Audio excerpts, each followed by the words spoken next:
Hey YouTube, it's Kimiko, Pretty Girl Trucker, coming back to you guys with another video. Alright guys, so today I'm in Longview, Washington, and I am just coming off of home time, well, at the beginning of the week. And I went out to Denver, had some fun, and now I'm back on the road. And so today, guys, I'm at the lumber mill in Washington. And let me pull the steering wheel up because that's in the way. And so as you can see, I went to Bath and Body Works. You guys see that bag? It is full because I got a bunch of stuff. I love going on home time. I love going shopping. And so I'm over here at this paper mill, y'all, and it was no joke trying to get up into the dock. The dock is just like a cement slab that you have to back up to, and I wish I could show you guys, but right in front of me are railroad tracks with active trains. And so it was pretty tight trying to get up in here, but nevertheless, I got up in here, and so that's cool. So you guys, I decided that I was going to start doing like story times so that you guys could get to know me, and I think I'm ready to be transparent. I'm ready to really let you guys know about who I am, what I'm all about, what I came through, and how I got to the point that I'm at right now.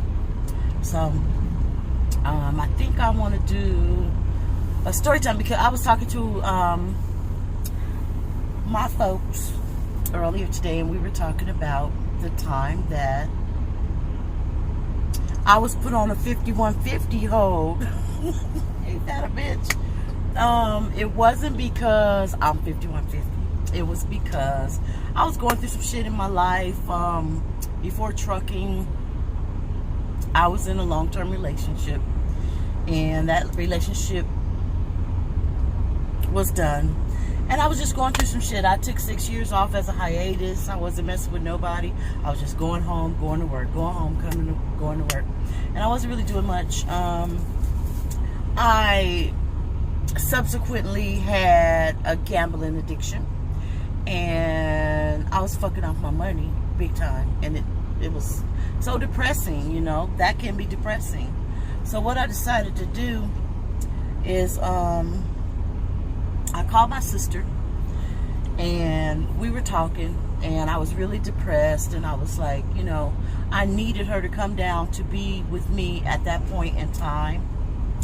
And but she didn't. Instead, she called the police. And so the police came, knocked on my door. I let them in. They saw that I was distraught. And do you know, they took my ass out of the house in handcuffs. And I was so pissed off at my sister at that point because I live in Fontana. So I was taken over to Arrowhead Regional Center or whatever the fuck. And it was the mental ward, right? Because they said that they thought that I was going to harm myself. But what they didn't realize is all I wanted is for my sister to come down to the Inland Empire, because she's in Los Angeles, and come see about your little sister. You know what I mean? Just come give me a hug, come hold me, come sit with me, you know.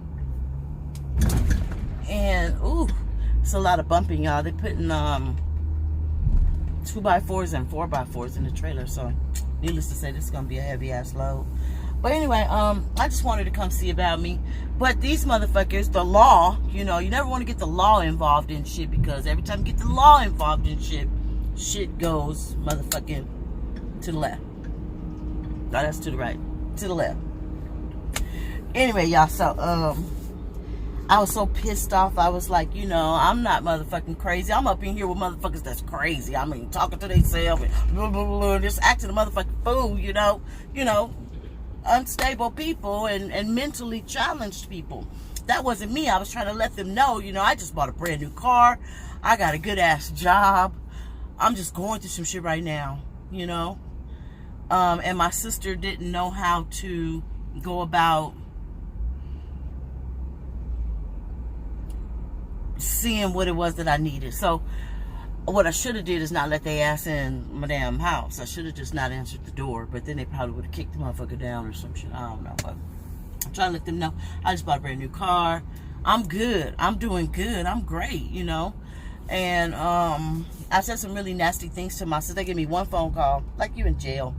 Said some really nasty things to my sister because I told her, you know, I can't believe that she had done that, you know. And she was trying to explain to me that she was just trying to be do the best thing that she knew to do because she couldn't get out there at the time. And so what she did, she thought was the best thing to do, which really it wasn't, because there was a lot of shit that happened after that.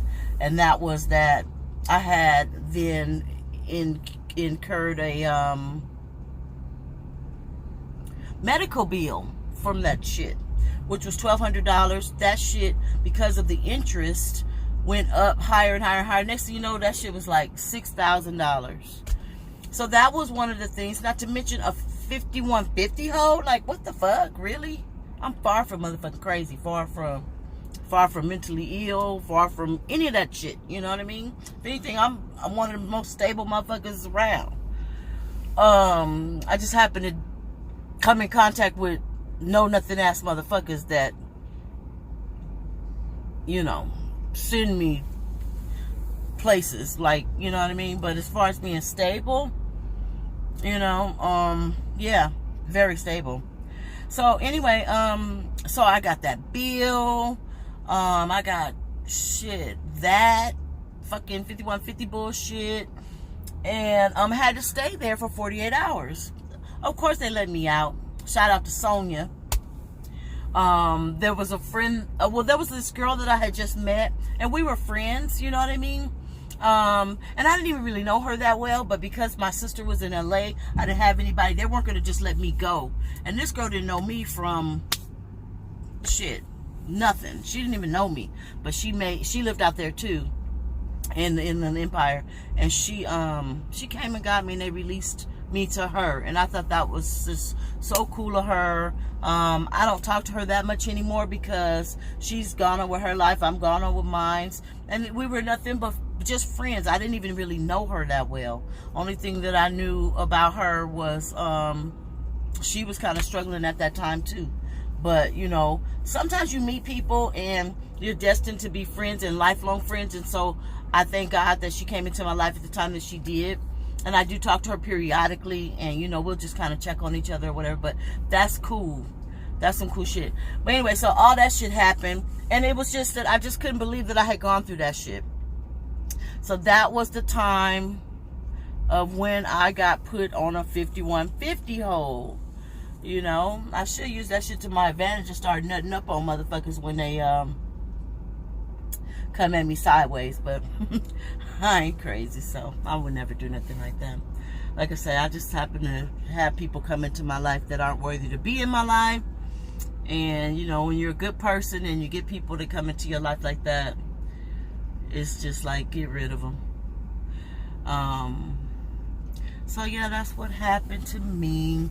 So you guys comment down below if you or somebody you know was mistakenly put on a 5150 hold and was nothing wrong with them. They were sane as fuck, just going through some shit at the time.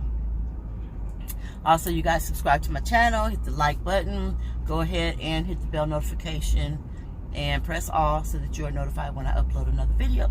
So this is Kimiko, Pretty Girl Trucker, and you guys, I'm about to go because they are loading my shit with some lumber. And yeah, peace.